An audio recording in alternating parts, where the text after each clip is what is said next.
Bom, em primeiro lugar, seja muito bem-vindo, Mota, no nosso podcast O Papo para agregar muito conhecimento aí sobre esse tema da bandidolatria, que é talvez o tema mais importante hoje no Brasil, né? No Rio de Janeiro, e nós três, né, somos do Rio de Janeiro, né? O Mota, o Fius e eu. E no Rio de Janeiro é curioso que eu sempre brinco, né, que o problema dos outros estados é que existe muito crime na política, né? E no Rio de Janeiro a política virou o próprio crime, né? Então a coisa está num estágio mais avançado. Olha o caso de quase todos os últimos ex-governadores presos e por aí vai, né?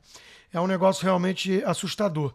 E aí o que eu quero comentar e ao mesmo tempo jogar a bola para o próprio Mota comentar também é um eterno debate aqui no podcast entre mim e o Fiuza, que eu acho que é complementar mais do que divergente. Mas tem um pouco a ver até com a própria pergunta do Fiuza. Veja que o Fiuza abordou a questão por um prisma dos interesses, né? A visão ali de quem está se dando bem com esse esquema, com essa situação caótica. Tem que ter alguém lucrando muito com isso. E o próprio Mota explicou que tem muita gente, uma cadeia enorme da felicidade, lucrando bastante com esses recursos bilionários. A gente pode lembrar do que aconteceu, por exemplo, na Colômbia, na época do Escobar e tudo. A quantidade de gente beneficiada com esse esquema de dinheiro do tráfico de drogas, né? Desde a polícia, passando por sistema judiciário e, obviamente, até a política. E a compra ali mesmo, a tentativa de tomar o poder político todo, né? Então tem a questão da malandragem, a questão do oportunismo, a questão da carreira no crime. Ao mesmo tempo, e aí eu acho importante a gente trazer essa visão para o debate, porque isso não se sustentaria, na minha opinião, se fosse tão exposto assim como algo nu e cru. Todo mundo olha e vê lá o Escobar e vê lá os esquemas todos de quem está se locupletando com esse dinheiro sujo de drogas e tá tudo bem, né? Então a gente... Se a coisa fosse mais transparente assim e todo mundo fosse mais cético ou cínico em relação ao que está se passando, me parece que isso já teria sido enfrentado de uma maneira diferente faz tempo. Então eu acho que a pitada da ideologia, do romantismo, da coisa do quadro do Oititica e do bandido é herói, marginal é herói, e a revolução vai ser feita por meio, né, daqueles que o sistema opressor deixa de fora, a margem e tudo. Quer dizer, se não houvesse o casamento dessa lucratividade imensa que enche o bolso de muita gente no processo, com o fator da narrativa romantizada, da ideologização da coisa, né? Essa glamorização da bandidagem, eu acho que essa coisa já teria sido enfrentada há muito tempo. Então eu queria ouvir do Mota o quão relevante ele acha que é isso, que a esquerda consegue ocultar, mascarar toda essa podridão com o manto do discurso politizado, romantizado, junto com premissas falaciosas como Jean-Jacques Rousseau e o bom selvagem, e o sistema opressor e blá blá blá, e juntando isso, claro, com a questão do aparelhamento mesmo, porque esses bandidos não vão, obviamente, ficar apenas ali, né, no crime hardcore, né, no core business de compra de arma, de venda de droga e de matar concorrentes e tudo mais. É óbvio que eles vão entender que isso precisa de vários braços, entre eles o braço intelectual. Então tem gente irrigada por esses recursos na academia, pelo braço, obviamente, jurídico, inevitável, né, que o crime organizado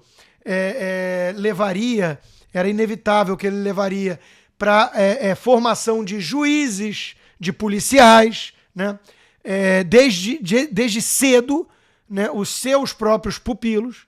Então eu não vou também mencionar nada, mas a gente conhece alguns grupos organizados de juízes que dizem defender, por exemplo, democracia, coisas assim, e na prática estão defendendo os interesses dos bandidos, juízes que falam em justiça social e eufemismos para defender bandidagem, né, até, obviamente, a política. Quer dizer, partidos que estão umbilicalmente ligados, atrelados aí ao narcotráfico. E aí eu quero lembrar que isso não é novidade, né, que Fidel Castro fundou junto com Lula o Foro de São Paulo, e o Foro de São Paulo sempre foi simpatizante das Farc, que sobrevive de sequestro e narco-guerrilha, né? Tráfico de drogas. Cuba virou um hub do tráfico internacional e do terrorismo internacional. Chacal foi buscar abrigo em Cuba. Evo Morales tem gente do próprio partido que já denunciou que o partido vive de dinheiro de narcotráfico. Na Colômbia, idem.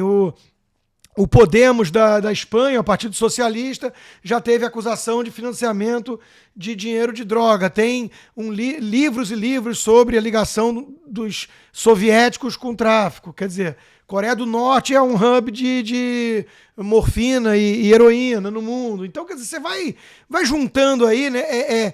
É indissociável esquerda, né? Comunismo e tráfico de droga. E sequestro e bandidagem.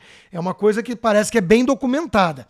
E aí a gente junta com a notícia, por exemplo, dessa quinta, na Folha de São Paulo, da Mônica Bergamo, dizendo que a ONU está cobrando do governo brasileiro a desmilitarização da polícia e o fim do racismo institucional. E a gente lembra automaticamente do Black Lives Matter, do Defund the Police aqui nos Estados Unidos. O Black Lives Matter fundado por marxistas, né? E que vira também esquema de corrupção. Quer dizer, a fundadora comprou uma mansão de 6 milhões de dólares. Então, junta a visão mais cínica, se me permite, que o Fiuza traz da coisa, com a visão mais ideológica, que eu procuro sempre lembrar também, que é fundamental para servir de manto a essa bandidolatria toda, né? Então, quer dizer, a ONU servindo de instrumento para isso, uma cadeia global, que são justamente as porcarias que a gente costuma importar, né? A gente não importa o império da lei, as lições dos pais fundadores, o direito a ter arma, a primeira e a segunda emenda, mas a gente importa a ditadura woke e a gente importa esse globalismo e esses movimentos de minorias que vão minando justamente isso. Quer dizer, o discurso de que a polícia é fascista, de que a polícia é estruturalmente racista, né? Isso é o PSOL sem tirar nem pôr, e está pegando pesado nos Estados Unidos também. Então eu queria uma análise do Mota em relação a tudo isso que eu trouxe, qual o papel da ideologia por trás e dessas entidades globais também, que acabam financiadas aí por Soros, muitas vezes, e companhia, acabam vendendo a mesma ladainha.